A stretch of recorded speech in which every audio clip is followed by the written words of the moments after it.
Koyimutengela, Nzaoula, Kilombolombo, pour ne citer que cela, des spécialités culinaires congolaises connues des plus âgés et un peu connues des jeunes de 30 ans ou moins. Ces aliments semblent de moins en moins consommés à Lubumbashi au profit des aliments parfois importés.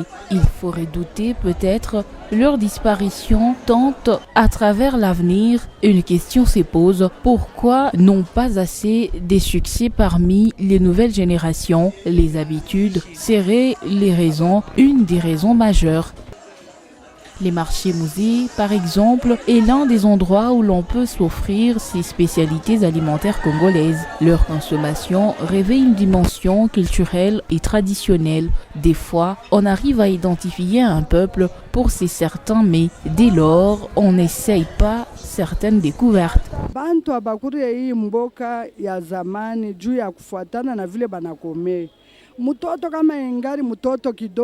Les gens ne mangent pas ces aliments, c'est partant leurs habitudes. C'est toujours mieux de les manger dès les bas âges, les faire goûter aux enfants. C'est comme ça qu'ils prendront goût.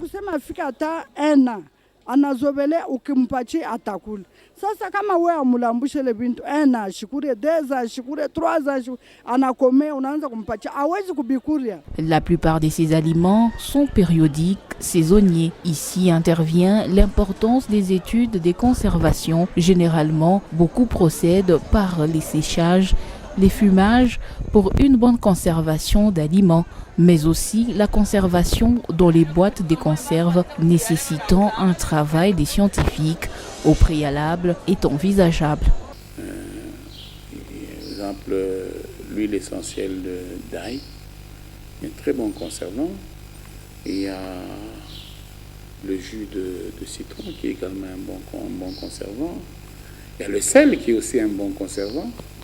Mais tout ça, en fait, ça dépend des produits. Ça dépend des produits et des techniques de conservation. Il y en a qui conservent en séchant, sécher simplement, et le produit garde plus ou moins ses caractéristiques organoleptiques. Il y en a qui conservent en fumant. En fumant, bien sûr. De toute façon, lorsque vous conservez, il y a une perte de certains ingrédients, mais on minimise autant que possible ces pertes pour que le produit garde la grande partie de ses caractéristiques.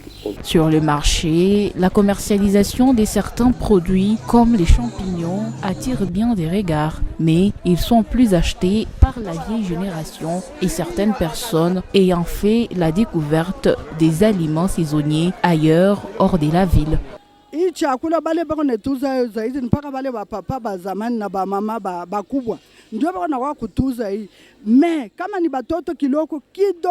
C'est généralement les vieux qui achètent ces aliments et d'autres personnes qui ont pu les consommer peut-être dans leur village. Ces aliments sont différents des aliments que nous importons. Ils sont naturels et n'ont pas trop de problèmes pour la santé.